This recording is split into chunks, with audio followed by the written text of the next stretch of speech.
Alright boys, welcome to our quarterfinal between a Zerg and a Terran, a matchup that we haven't really seen all that often today. Starting to the bottom right of Frost, we currently have Morrow in red, and starting to the bottom left, we have Lambo.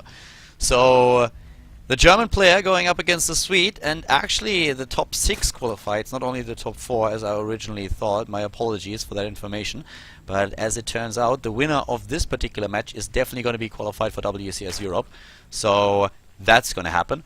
We have the winner qualifying, and the loser has another chance then in, not really a loser bracket, but another, let's say, consolation match where the last 2 players that qualify are going to be decided, I guess.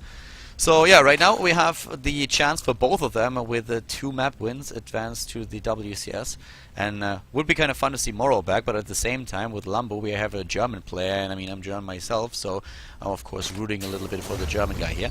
Would be nice to see my country doing a little bit better in general in StarCraft 2 or in WCS. That would be absolutely awesome. And let's see how this is going to work out. Would be quite fun to see more Germans qualify, especially since we have another German player also in the round of 8. We have Hero Marine. He qualified. Sorry, he didn't qualify, but he won his last match and is now going up against Frere. So let's see how this is going to work out, because right now we have a game where Lambo is going to start off with his hatch first once again, and we didn't have too much Zerg versus Terran today, so I'm pretty excited to actually see how this is going to work out for Morrow, who won now against Mana, which was quite the accomplishment. It was actually really well done, and he played some really good games in that series, so going to be interesting to see how exactly Morrow is going to play against the Zerg player right now. The cool thing for him is really that he, you know, if you are a player who mastered several races, you know much more better about the timings and about the problems that the race is facing in a certain matchup. Morrow, being a Zerg and a Terran player, playing a Terran versus Zerg right now, knows exactly about the weaknesses that Zerg has against the race that he is playing at this point. So he can maybe even exploit this a little bit better than others would do, and yeah. We'll find out if that's going to play a role here. But on the other hand, we have with Lambo someone who has played an incredible tournament so far. And I personally do not know him. I have to admit that I don't know anything about him. And we have a couple of Germans that... we have apparently a couple of German players that do really well these days. Kung Fu Banda qualified for the Aces tournament at the end of January in Helsinki in Finland. And he was absolutely unknown to me up to this point. Now with Lambo we have another one who is doing quite well here. And it's pretty cool to just see that a few Germans, especially like the... can I say the younger generation here, or a couple of newcomers, are currently making their way over. It would be nice to see if they are consistent as well, if they're able to get that consistency that you need to really establish yourself at the top. But right now it's already a good start to have them this far in the qualifier, and maybe it's even enough to go straight into the WCS Challenger League. So fingers crossed.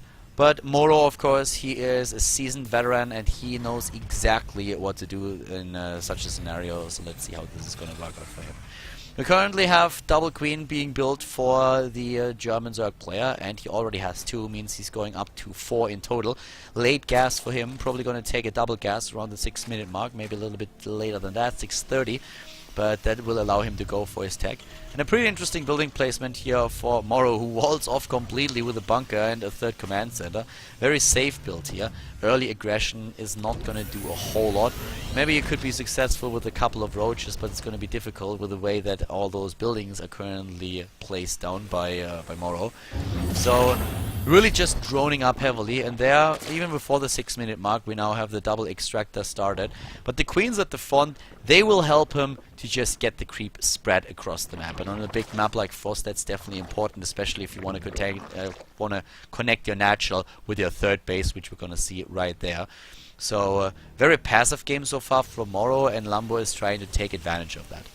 He is currently getting that 3rd, getting the Roach Warren, having something on the map that he can use against the potential Hellions of his opponent, and also Morrow with the extra gas right now trying to go into position there.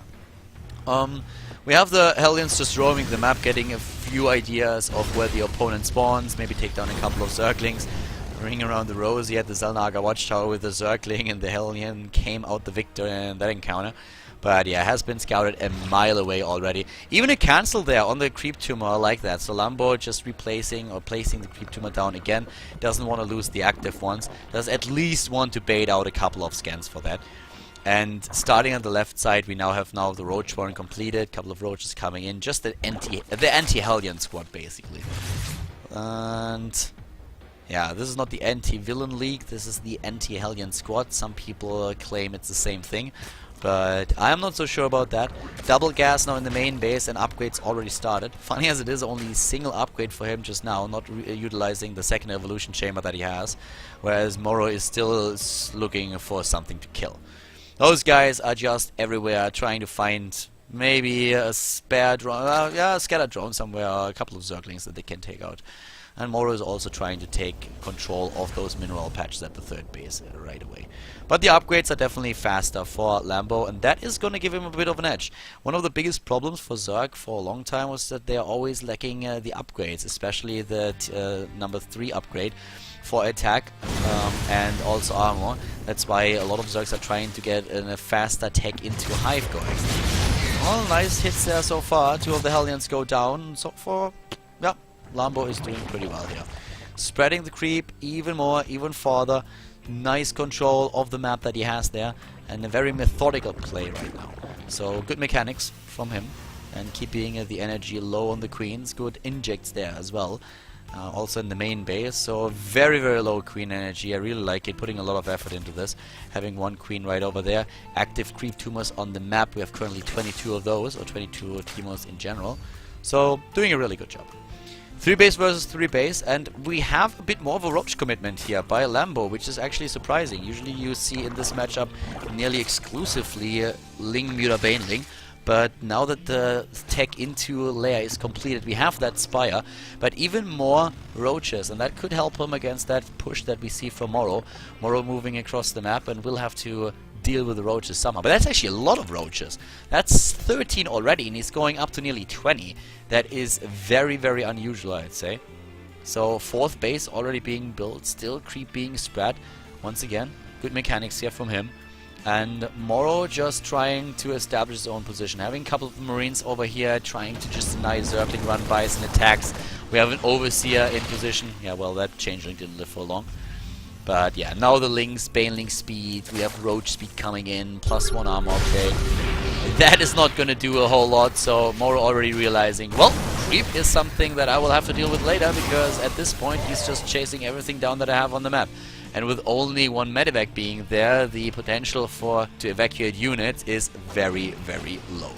So, job well done so far. I really like the way that he's approaching it. It's just a question if the extra gas that he spent into the Roaches is really going to pay off for him, or if it's going to limit his Mutalisk production too much. But he still has 900, so he can go into 9 Mutalisks, or in addition just start an attack and an upgrade for the +1 attack or armor upgrade. The drop here already shut down, high and low ground being abused by Morrow, a bit of a pain in the ass here. But in the middle of the map, we still have that fight going on. Snipe on the Widowmine is not really working out for him. But Morrow now trying to take charge of the situation.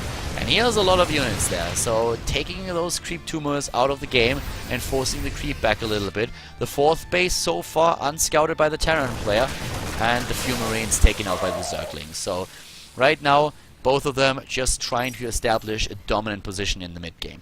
92 army supply against 82. So far 2-2 started for both of them. A little bit slower for Lambo than for Morrow, and we do not have the infestation pit.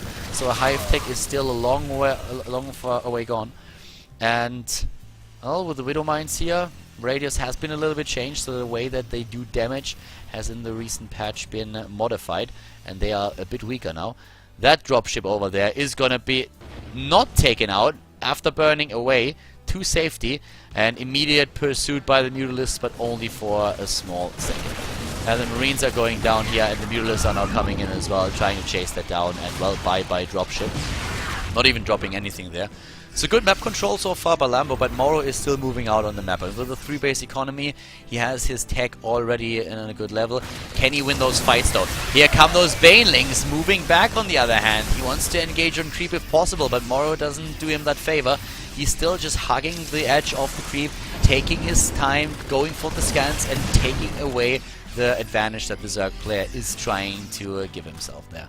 We have the gas saturated at that base over here, so that is giving him a really good gas income, and that's exactly what he needs. Zerg oftentimes just limited by the gas, usually having the minerals available that they need.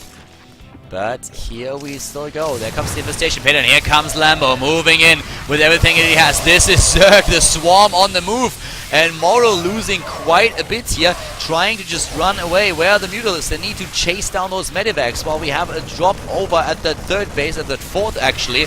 But it looks like Lambo is trying to go ham on that third base of his opponent on his own, just trading here. The Banelings trying to make their way to the front and taking down the rest of the Bio army. Morrow is suddenly really low in overall supply. Another Baneling going to town here, and the Mutalisk can now snipe those Medivacs. If he focuses them, that would be great for him.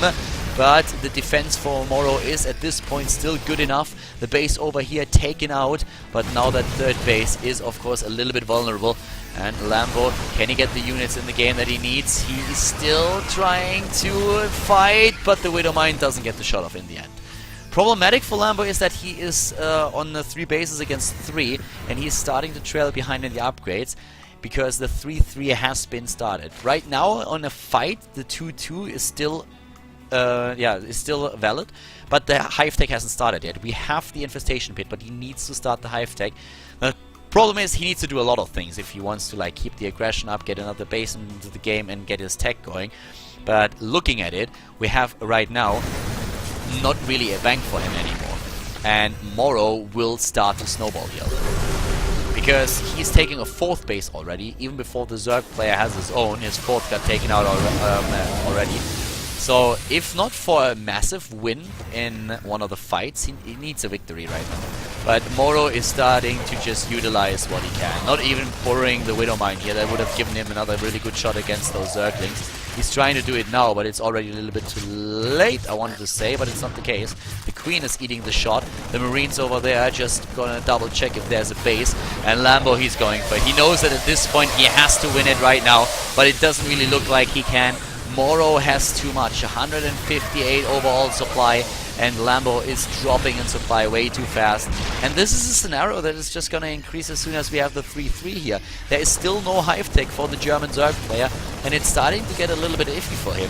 He's losing harvesters, he's losing ground, and Morrow is on the move. We have now an overall supply, 97 army supply, and 69 only for Lambo.